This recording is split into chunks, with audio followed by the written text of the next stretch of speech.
92% of web leads go unanswered in 24 hours. That's just what I saw this morning.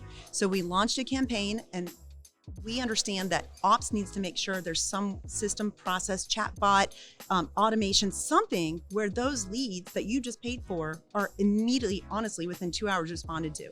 But we find that 92%, they don't get a call till the next day. So I saw with those this morning, nothing.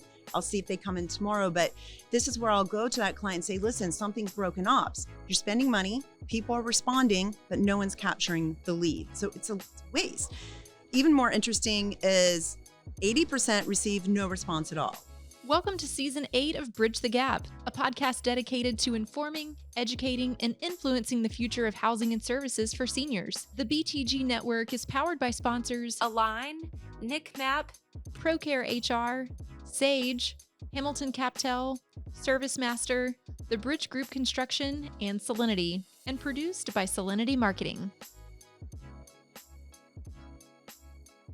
Bridge the Gap in 3, 2. Welcome to Bridge the Gap Podcast, the senior living podcast with Josh and Lucas, rounding out some great conversations here at the Fall NIC Conference, Austin, Texas. We have a returning guest, one that almost everybody knows. Welcome to the program, Traci Bild. Thank you. I'm excited to be here with you guys. It is always excited.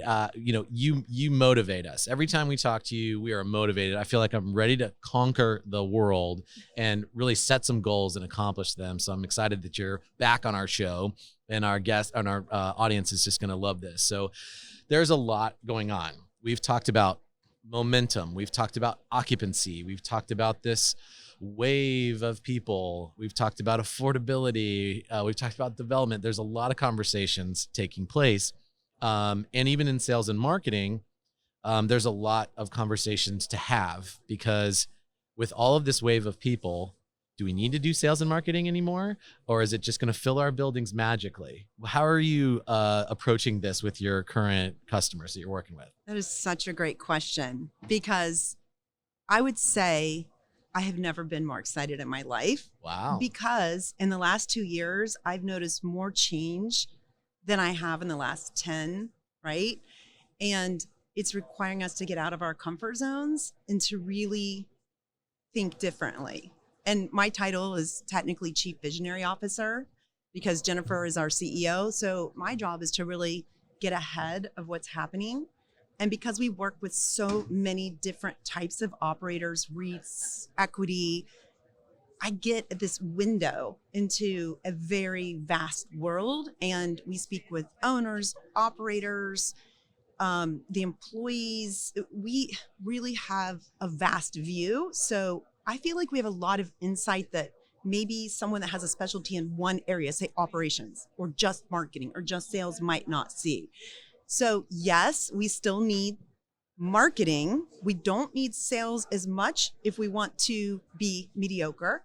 I think we want to be great and fill our buildings faster with a more optimized margin in mind. We should be striving to be excellent at sales, and it's not evolved at all, in my opinion. It's still really behind the 8 ball. Marketing's evolved, but sales has not. And we see that in the data. We see it with projects we're working on. And it's just something that is always kind of lagging behind, because who likes sales, right? People don't like it. Well, I think a lot of people that were listening, even like myself, when you said we don't need sales, I think that's what you said. But what do you mean by that? So if sales goes away, does that mean our salespeople in the buildings that we have, they're going away, or who's doing that, or they magically show up in the building? What do you mean by that when you say that? This is not going to be popular. Yeah, well, okay? That's okay. I'm just going to be super candid with you. Yeah. So for 25 years, we have been sales trainers, right? So I feel like Bild brought professional selling to the senior living sector. I would say in the last 2 years, 75% of our work has really been in operations, in marketing. And the reason we can't do as much in sales is because, well, Jennifer and I, we have a whole concept, and it's called the death of the salesperson. We believe that sales role is going to be gone within 2 years in senior living, maybe 3. Can't keep them. They turn over every 6-8 months. If you are a family owned, you might keep them a year or 2. But when they turn over, the sales pipeline goes with them. and the revenue dips, and then you hire someone else and you're sure they're going to be the right person. And then 4 months later, they resign and you start over. And so while I love salespeople, we don't have the longevity or the loyalty that we used to have as a sector. And it's been shocking. So we've been evolving and recognizing that the job of sales is so hard today. If you think about it, just in one community, you can have 80 to 100 paid aggregator leads, of which maybe 3 to 10% will close and move in, but somebody has to work all those leads. Then you have web form leads, you have call-ins. People can't keep up with the job. So we found that people are burnt out. They want to tour. They're not making the follow-up calls. They miss 90% of leads that we shop are completely missed, like they fall through the cracks. So when we submit a web form. So I'm not saying that people aren't trying. I think there's been so many changes. The job has gotten harder. We've lost some of our best talent post-COVID, and that the role has to evolve because the salesperson today in its current state is not able to do the full scope of the job on their own. Does that make sense? It does. And you think that doesn't even include professional outreach, which is where, I mean, the conversions on those are like 3 times any other type of lead. So we need salespeople, but I think we're going to get to the point, and we're seeing this, there's this acceleration of move-ins. People are happy with their occupancy, but there's so much noise in the form of leads. And it's just, we're still finding that a lot of those leads are not quality, all right, and a small percentage are closing. So we just need to reinvent that sales role. We need to segment it. Yeah, well, and so the leads you mentioned are not quality. Does that mean our marketing is not good? We're not hitting the right targets, the right messaging? What do you see there? Are we just not getting the right message to the market? I think that in our research, Jennifer does a lot with the research team of data analysis, and we release that monthly. And what we're seeing is the third-party aggregators, and they are just bombarding the market. And as a result, consumers are stepping back and they're not responding. So one of the things we always do in a turnaround is we assess the quality of the database. And what we're seeing even at Bild X with, working thousands of leads, it used to be you could follow up with a lead and they would say, not interested, already moved, mom's staying at home. They don't even respond today, right? They are just quiet. So we're finding that with all the third-party aggregators just bombarding them with texts and emails and phone calls, and then of course all the Google ads that all the operators are doing, there's just a lot of noise. And so the quality is not there. There's a lot of leads, but a small percentage are high quality. And as a result, I think salespeople are burnt out. They don't know what to work. There's so many. How do I know which ones are the good ones? And unfortunately, a lot of those we see are falling through the cracks. What do you think the future looks like for those operators right now that are like, oh my gosh, I'm still building out in my pro forma the same budget, the same staffing pattern. I've got the salespeople. I've got. What is your advice to them? Like, how do you change that culture? How do you change that flow of from the lead all the way through the move-in? This year, an epiphany, it was in the last few months, that the day of the kind of the great operator with their loyal staff that stays for a long time and they're there 3 to 5 years, that is gone. We're big business now, and we're feeling that in our employee turnover. So we are addressing it. We just built an outsourced sales force with Bild X.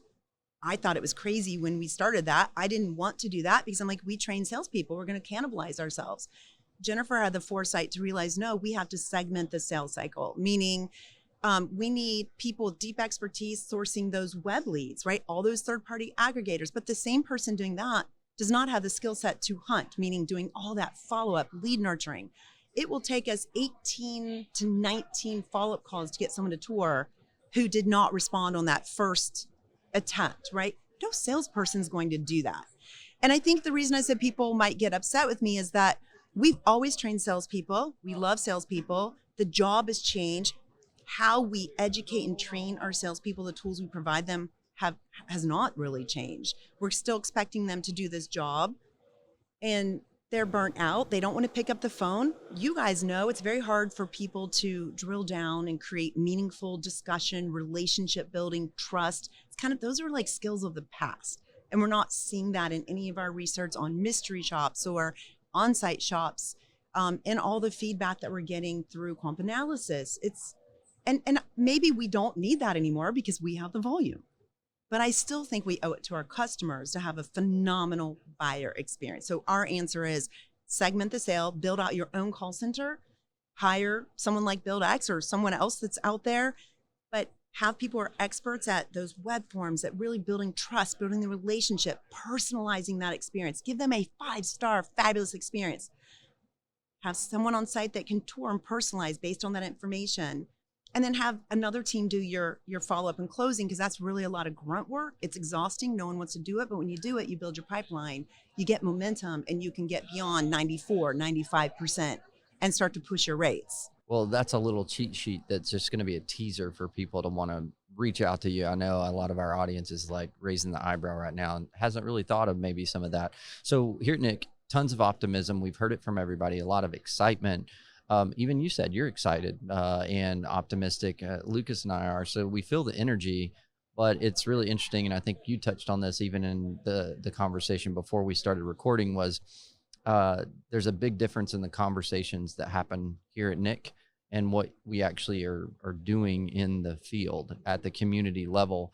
What do you think some of the things that should be rising to the top that we're not talking about that we should be talking about at the higher level that you're seeing out in daily operations in all these communities? I'm still seeing silos, and silos don't work anymore, right? So sales, marketing, and operations need to work together. So just this morning, to me, if you're going to spend money, $3,000 to $5,000 or whatever you're spending a month on Google Ads, you better make sure you have a process and a system to capture and convert those leads to tour.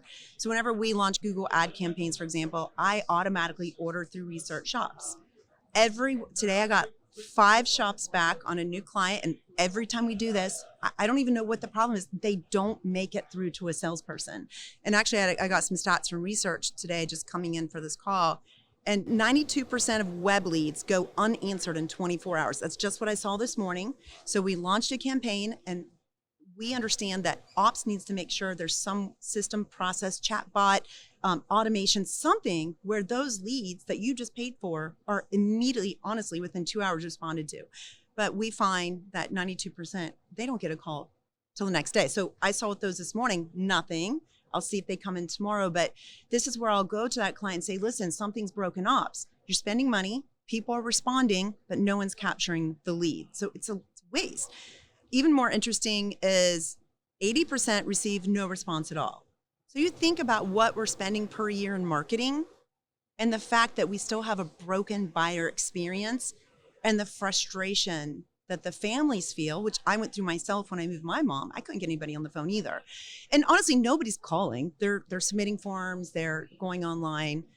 But back to the broken infrastructure, a salesperson is not going to sit at their computer and watch a dashboard to see when a lead is coming in. It just needs to be set up differently where somebody's doing that in-house, out-of-house, but not that salesperson. The salesperson should be doing personalized tours, closing, and outreach to grow organic traffic. Yeah. Well, I think everybody, when you say that, it makes perfect sense. So why is it so slow to change? What is so difficult? What is our real challenge? And when we know the information and you preach that, is it really that difficult to change, or is it we're just slow as organizations, or we're too big as an organization and slow to change? What do you think it is? I'm actually really impressed with the level of change our sector has made in the last 3 to 4 years. Like seriously, that's why I'm so fired up. People are ready.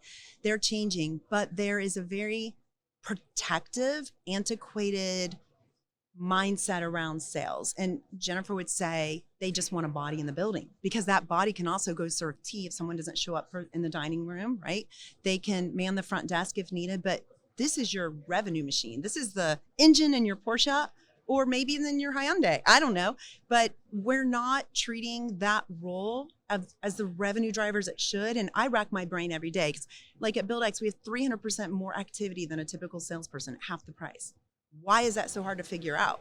And we don't want people to lose their jobs. We want people to keep their jobs. But the reality is we're thinking that sales role might need to evolve into more of an influencer role. Like, how are they using social media? How are they leveraging their residents and getting their community out on TikTok and Facebook and really bringing it to life So people can see, like when I think about my mom who lives in a life plan community, people just think, oh, poor thing. She's like in an independent living community. She's like fought over every night. She's having dinner with 7 to 8 people. They literally fight over her. You know, she has tea every morning now with her best friend. They watch her dog when she's sick. They feed her cat when she's in the hospital. She's thriving, but we're not telling that story.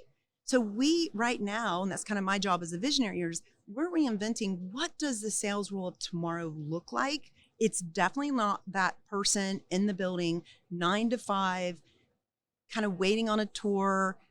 You know, they're not going to be there when the calls come in. They're not going to be sitting there when the leads come in. They should be touring. They might be in stand-up. They might be doing something else. But this role needs to drastically change. And then as we know, once we start to fill, say we're at 96, 97, I don't know if there'll be a mission coordinators or what they'll be. That's why I believe we're going to go to this segmented kind of outsourced sales function, because people aren't going to want to have a full-time salesperson in the building when you're sitting at 98%.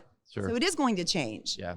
But I would imagine that's also kind of a great opportunity because I think years ago, your smaller regional operators really were handicapped because they didn't have the capacity to have all these disciplines and a sales trainer and all these different regionals and all that. But now with all the tools and automations and outsourced options and things like that, it seems like it's equipping a small regional operator to be very impactful in a big way that maybe they used to cannot be so impactful in sales. Yeah, and then we spend a lot of our time with software integration of other people's software, but they have to have it. So we're like, where's your chatbot? What is your CRM? And they all need to talk. And the number one thing we need is reporting. You'd be shocked how many people still don't have good reporting. And I just did a asset turnaround course for C-Ship with Nick. And when I was talking to Ray, he's like, well, where's all the data? I'm like, this is the problem. When we go to turn around an asset, 9 out of 10 times, they don't have good data. And I know that sounds shocking in this day and age, but people aren't either, the CRM's not being used properly, so the data's bad. People should preface when they send data, it's not right, it's not good. We're like, well, it's a start. So you do want to leverage these really incredible tools that are out there. But what we also see is people are paying a lot for these different software platforms, but they're not using them to their full capacity. So we like to make sure they understand how to use them to get the most out of them to enhance their overall sales process and revenue engine. I'm curious. So switching gears a little bit, because you are out in so many communities and you're hearing from so many of these leads, inquiries, whatever we want to call them, the people that are making the decisions. Everybody's talking about this next generation consumer buyer, not quite here yet. But what do you think is going to be the big demand and the big shift in what is offered? Because obviously we're having to put our services out there and our marketing, what we're marketing. But do you think it's going to be radically different than the product that we're selling right now as far as services and housing? Or what are you seeing out there and hearing? I think how we communicate it needs to change. So even with my own mom, when I told her, I just want you to have lunch with this community, I mean, she was crying. But then when I actually got her to the community, she saw that it was people like her age. They were having lunch together, having fun. They're in the pool. Then she started crying again because she realized she didn't have that in her life. I think that we're not going to miraculously wake up and have a different kind of product. But I do think we're having a bit of an identity crisis. So we're doing a lot of brand refresh because everybody looks and sounds the same. They have the same stock photos on the photo. The websites look the same. Even like active adult, we're finding, who are you? Are you 55 plus, active adult, or independent living? You really need to know who you are. So we're helping people figure that out. And same with the small, saying that maybe under 10 operators who are private owners who are in their buildings, like they really are there. They're with their staff. They're highly communicative. To us, we're saying that's your differentiating factor. Why are you not telling that story? Because it's very different than someone that has 75, 80 buildings. So I think that we need to better communicate what our communities actually do for people's lives. I don't think we've caught that. And that's where we can circle back in the influencer aspect that we're trying to figure out. Do we bring in young college students and have their cameras? We're trying to get people to identify residents to be influencers. We found some authors and different things. That's who we would like. But then, well, what are we going to give them for doing that? Are we going to give them $50 off rent for every post? Or they're not just going to do it for free. So those are the kind of things we're working through with our clients to differentiate how they can stand out. And then the other thing we haven't talked about is GPT search, right? So now we're working on, wait, people are going to GPT. How do we make sure our clients show up there? There's so much exciting stuff that is happening right now. And I think everybody needs to be in a growth mindset with an open mind and willing to pivot and try new things. Yeah. And on that topic, I heard someone talking about that, the difference in just your traditional, I think we're just now really starting to get good at, or maybe even talk about and recognize the importance of SEO, but now it's the GPT and all those searches. And that's a whole different ball game. And the sophistication, I'm just wondering, like, are operators prepared for that? Or is that, what kind of partners do they need to be looking for? You talk, so much of the market share of our industry is still the 5 to 10 bed or 5 to 10 community operator. Are they equipped to do this? Is this all outsourced to help with this, or can they do this in-house? Unless you have that rare individual who really has been in the weeds and understands, say, Google Ads, Google, search, it's really complex. And we even see people that use firms outside the space. People call us for a reason, right? My ad's not performing. We just have a client spending $10,000 a month or running another $10,000 on commercials, but they had no leads. The goal is you have to really understand our buyer, who typically is an adult daughter, right? We have to know their age, what their triggers are, the emotional triggers to get them to click on your ad. So to me, it's expertise is more important now than ever. Like, we know we're going to go a 15-mile radius from that community for these ads. We're going to get more bang for our buck for the dollar. Whereas someone who's not in the space, they might go an hour or two out because they don't realize people buy locally. They want to be 15 minutes from home. My mom is literally like 8 miles from me, right? I don't want to drive an hour to see her. So I think it's just, you have to be really careful and have high expectations and demand that your partners communicate with you, not just clicks and impressions, like what's that resulting in leads and move-ins. That's all we look at, because at the end of the day, you don't care. It's, to us, what we're finding is there's a lot of noise. We need the quality. And we can have less leads, higher quality, and more move-ins. Like, that's where we need to challenge our partners to make sure they're simplifying reports that operators can understand, can even have a dictionary of terms, because marketing is very complex. It changes all the time. And now, like you just said, with AI, search, ChatGPT, we're not seeing a lot done with that. We're learning it ourselves, and it's exciting and it's fun, and we'll have it figured out soon, but we don't have it figured out yet. Yeah. Well, a lot of opportunities, and Lucas, it's like a master class anytime we get to sit down. Traci, it's been too long. I know. It's been way too long. So we need to be having you on more often. Such great nuggets for our listeners. So good. Thank you so much for your time today, Traci. Thanks for having really me appreciate back. it. I appreciate it. Well, and to our listeners that want to hear more from Traci, you can go to btgvoice.com and you can click on the Contributor Wednesday series. Traci has a whole library of shows that she has already done. And you know what? Just because she recorded them in the past does not mean it's out of date. A lot of this information is still reigns true today. These principles that Traci has been teaching people for so long, you can go back and hear that for free on our network there. You can go to LinkedIn and connect with us there, and we'd love to hear from you. Thanks for listening to another good episode of Bridge the Gap. Thanks for listening to Bridge the Gap podcast with Josh and Lucas. Connect with the BTG Network team and use your voice to influence the industry by connecting with us at btgvoice.com.